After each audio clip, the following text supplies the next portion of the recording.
एक और खबर, हॉर्मुज स्ट्रेट से गुजर रहे जहाज पर बड़ा हमला। साइप्रस के झंडे वाले मालवाहक जहाज पर हमला हुआ है।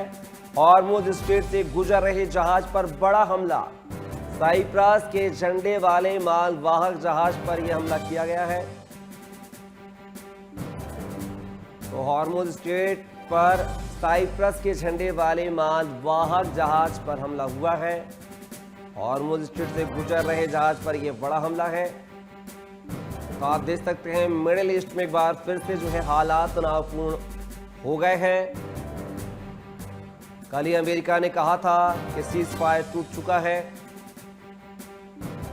हालांकि परमाणु को लेकर जो है बातचीत वो जारी रखेंगे ईरान से, ऐसा अमेरिकी राष्ट्रपति डोनाल्ड ट्रंप का कहना था।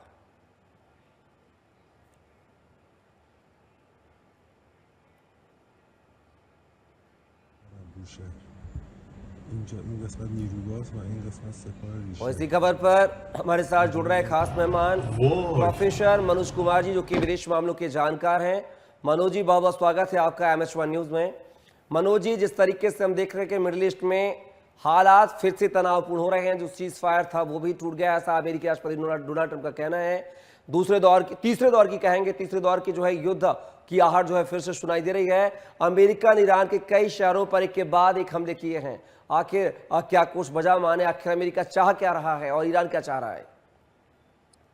देखिए कपिल जी, सबसे पहले तो हमें समझना होगा कि अब यह युद्ध अब सिर्फ दो देशों के बीच का नहीं रह गया है, बल्कि अब इसमें मिडिल ईस्ट के सारे देश और जितने भी इफेक्टेड प्रभावित जो देश है सब इसमें कहीं ना कहीं डायरेक्ट रूप से और इनडायरेक्ट रूप से जुड़ने जा रहे हैं। क्योंकि ये एक तरीके से आप समझ सकते हैं कि ट्रंप ने जो घोषणा कर दी है कि अब ये जो सीज फायर का कोई मतलब नहीं है, क्योंकि जिस तरीके से उन्होंने ईरान के और विशेष करके जो IRGC की जो लीडरशिप है उसके खिलाफ जो उन्होंने बोलना शुरू किया है, तो आप इसी से अंदाजा लगा सकते हैं कि अब ये वहाँ की स्थिति बहुत ही वर्टाइल हो चुकी है। और आने वाली स्थिति में अब इस दोनों देश के बीच में कोई बातचीत से कोई समझौता नहीं होने वाला है। अब इसका समझौता जो भी होगा युद्ध से ही होगा। रही बात, जैसा कि आपने कहा कि न्यूक्लियर पे वो बात करना चाह रहे हैं, तो देखिए न्यूक्लियर अब आज के डेट में मुद्दा रहा ही नहीं। अब वो सिर्फ मुद्दा आके पूरा सेंट्रलाइज, पूरा कॉन्सेंट्रेट हो चुका है स्ट्रेट ऑफ हॉर्मुज के ऊपर। और स्ट्रेट ऑफ हॉर्मुज, जैसा कि हम सब जानते हैं कि स्ट्रेट ऑफ हॉर्मुज लगभग विश्व का 20 से 25% जो एनर्जी के जो भी स्रोत है उसी रास्ते से गुजरते हैं, और एक इंटरनेशनल नेविगेशन पॉइंट है। उस पर किसी देश का वर्चस्व है, उस पर कोई कंट्रोल या कोई टोल टैक्स लेता है, तो मुझे लगता है कि विश्व के सारे देश इसके खिलाफ खड़े होंगे।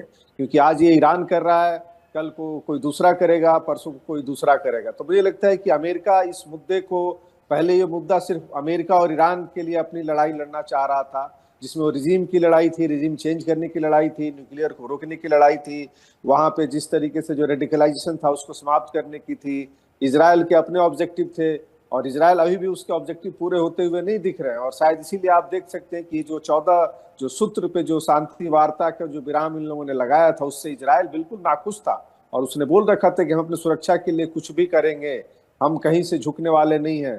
तो आप समझ सकते हैं कि उस बेल्ट में इजराइल का जो एक पोजीशन है, आज शायद अमेरिका भी वही पोजीशन लेके फिर से मैदान में उतर चुका है।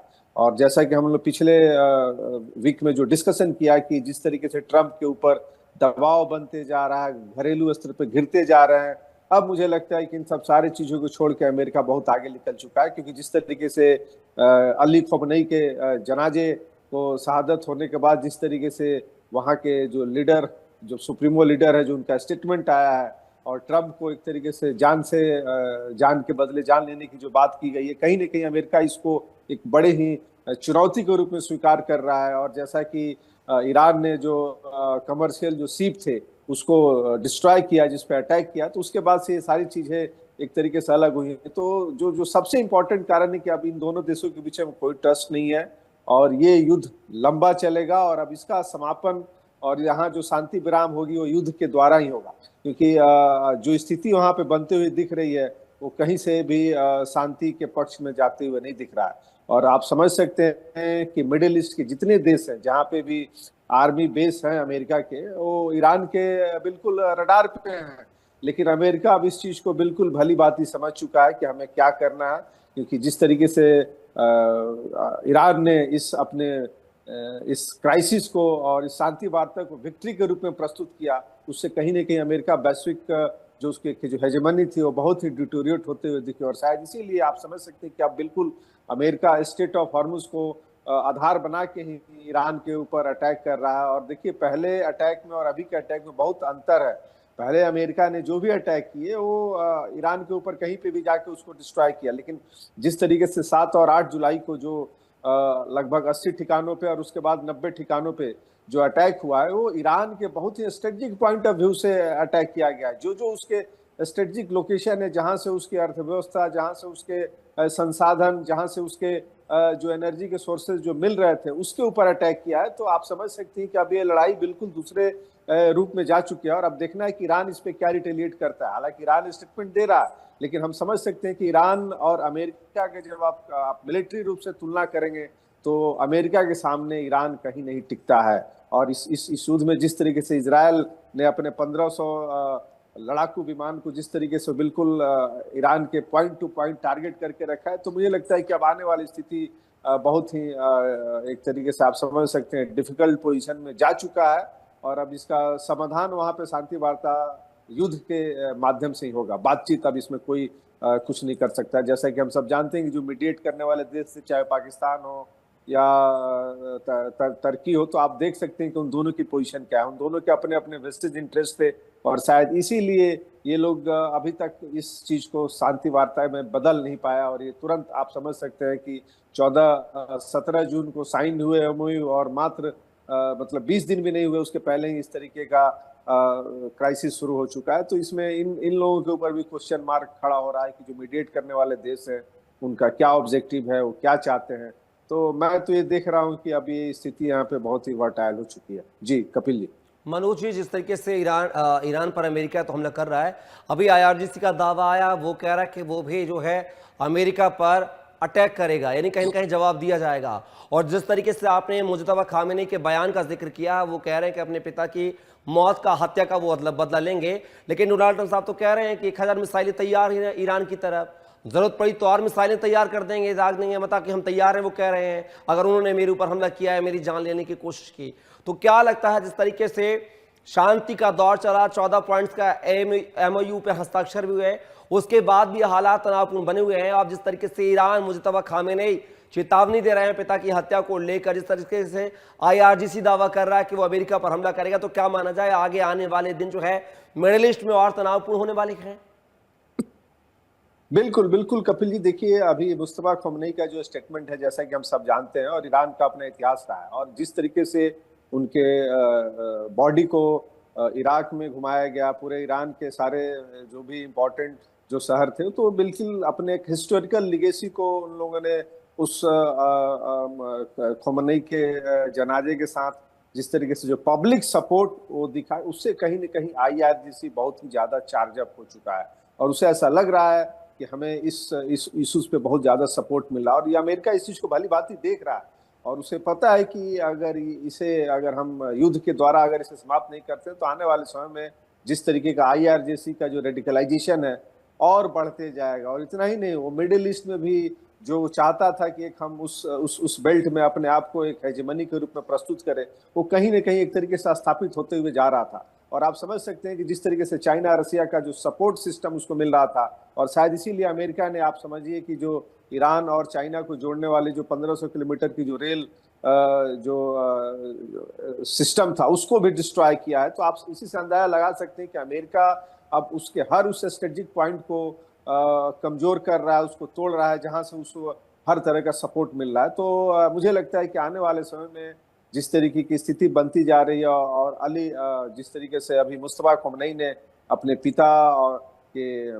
मौत का बदला लेने की जो बात पब्लिकली की है, उससे मुझे लगता है कि अमेरिका और विशेष करके ट्रंप वो बिल्कुल उसे व्यक्तिगत रूप से उसको लेके चल रहे हैं। और शायद यही कारण है कि यहाँ पे स्थिति और ही ज्यादा डेंजरस पोजीशन में पहुंचने जा रही है। और एक चीज मैं कहना चाहूंगी, देखिए अंतर्राष्ट्रीय राजनीति में डिप्लोमेटिक चैनल हर देश खोल के रखता है कि हम बातचीत भी करना चाहते हैं, लेकिन अभी की जो स्थिति है, जिस तरीके से ईरान ने अपने जो 14 जो सूत्र पे जो सहमति जताई थी उसको तोड़ा कमर्शियल जहाज के ऊपर अटैक करके, मुझे लगता है कि शायद वहीं से सारी चीजें गड़बड़ी हुई है, क्योंकि दोनों देशों के बीच में ट्रस्ट नहीं। और अगर आप देख लीजिए जो 14 जो फार्मूला पे जो सहमति बनी थी, उस 14 फार्मूला में पूरी तरीके से ईरान एक बढ़त बना के रखा हुआ था और शायद इजराइल इसको बिल्कुल कहीं से भी एक्सेप्ट करने को तैयार नहीं था। आप देख सकते हैं उस एमओयू के बाद से इजराइल ने बिल्कुल अपना स्टैंड ओपिनियन क्लियर रखा है कि हम जो भी ईरान के जो प्रॉक्सी हैं, चाहे हिजबुल्ला हो, हूती हो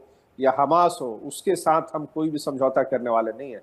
और शायद इसीलिए इजराइल ने भी उसके साउथ लेबनान के जो भी इंपॉर्टेंट एरिया थे उसको कब्जा करते जा रहा है और उसको अटैक करते जा रहा है। और अमेरिका, आप देख सकते हैं कि बीच में ट्रंप और नेतन्याहू के बीच में जिस तरीके का एक नोकझोंक हुआ, जिस तरीके से पब्लिकली ट्रंप ने ह्यूमिलिएट करने का प्रयास किया नेतन्याहू को, लेकिन हम सब जानते हैं कि नेतन्याहू और अमेरिका, विशेष करके इजराइल और अमेरिका के बीच में दोनों एक नेचुरल एलाई है, दोनों में से कोई एक दूसरे को छोड़ नहीं सकता।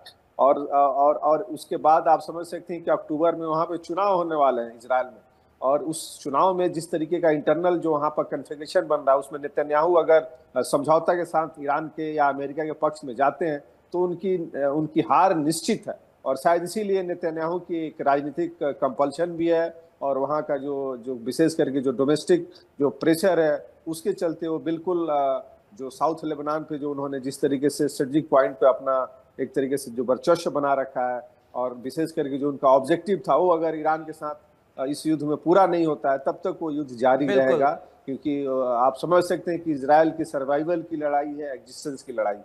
जी बिल्कुल मनोज जी, अब देखना होगा कि अब ये जो है जंग है ये किस ओर जो है रुख लेती हुई नजर आएगी। फिलहाल की इस चर्चा में हिस्सा लेने के लिए बहुत बहुत शुक्रिया आपका।